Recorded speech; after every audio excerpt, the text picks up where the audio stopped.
Alright, I'm here with a green Convoy S2 Plus host. It's got a metal tail cap, rear clicky. I put a Lux-RC 371D engine inside of this with the Nichia 219B emitters. It's a really neat flashlight. Nice host. Convoy makes good hosts. Anyways, I've got a couple tritium vials there inside the optic. Yellow tritium vials. A little bit of light coming in behind me over here, so it's kind of hard. They don't show up. Nighttime, they show really well. Anyways, I've got this set. First two modes right now are red, and there's a medium and a high.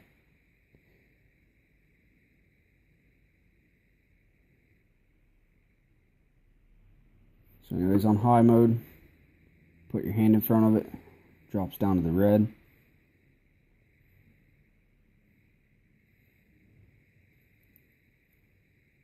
Anything obstructs the front of the light, and it kicks down to that red mode. I was going to show you how easy it is to reset this thing to whatever mode groups that you want, whatever modes that you want. Kind of got it set up here. It's got up to 4. You can turn these off or turn them on if you only wanted 2 modes, like a high and a low, or however you want to set it up to 4 modes. So anyways, I want it to be red moonlight, the first mode, and then a low, like a moonlight super low mode, and then like a decent medium where it'll be tail standable at night, and not be too bright, not get the light hot or anything. And then a high power mode. Now, one single cell, I don't know why he did that, but you can only go up to 74% output with a single lithium ion. So you can run 2 of them in series, which I don't have the 2 18350s on me right now to do it. But you can set 2 series batteries up, and you can actually run those. That'll actually go up to high if you turn that on.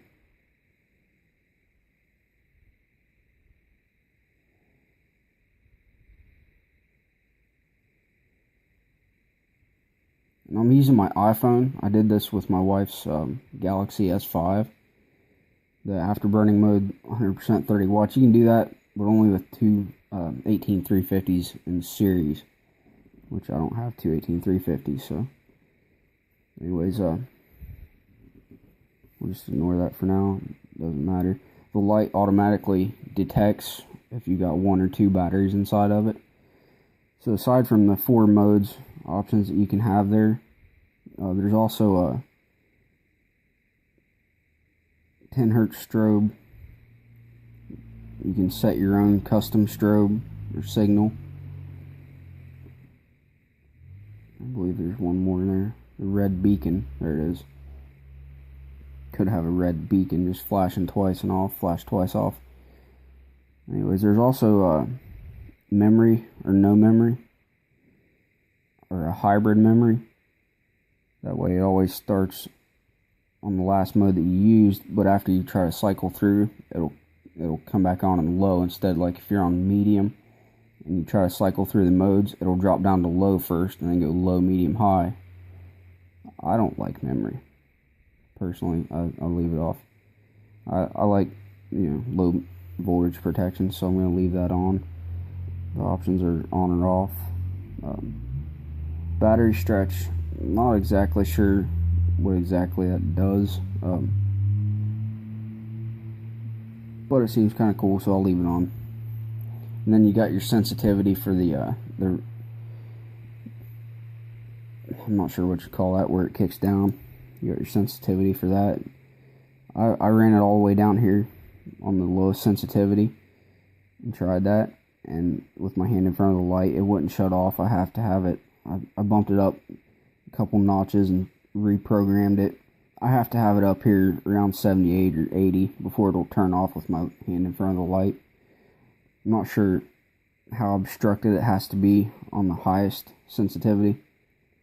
I might play with it a little later on, figure that out. So anyways, I'll leave it on 80. And then all you gotta do, I'm using my iPhone 6 Plus right now. So to program this thing, it's really neat. It took me a couple tries to get used to it, and still I might mess it up.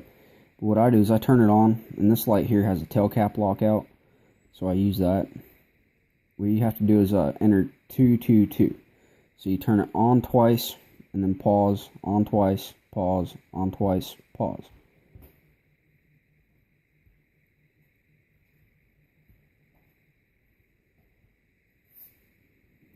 And that red light will come on real dim.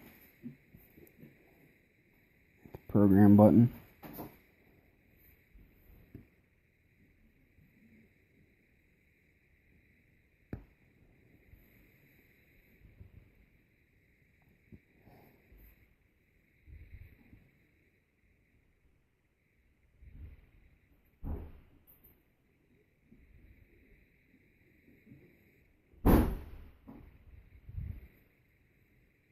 Lights off, it took.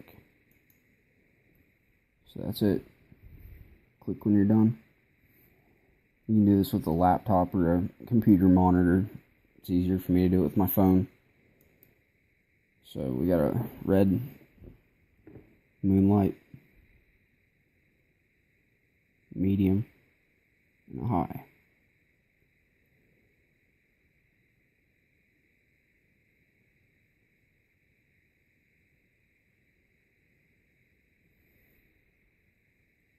It's not bright enough to kick it down. That is. This is really nice. It's fun to play with this thing. Now whenever something obstructs it, and you go to turn it back on, just a half press, it kicks back up to that high mode instead of going from low all the way up to high. It just goes right back up to the high mode.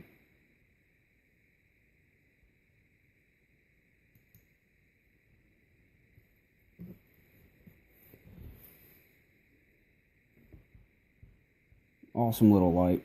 I'm really getting a kick out of this thing. I wasn't sure what to expect at first, but it's actually really neat.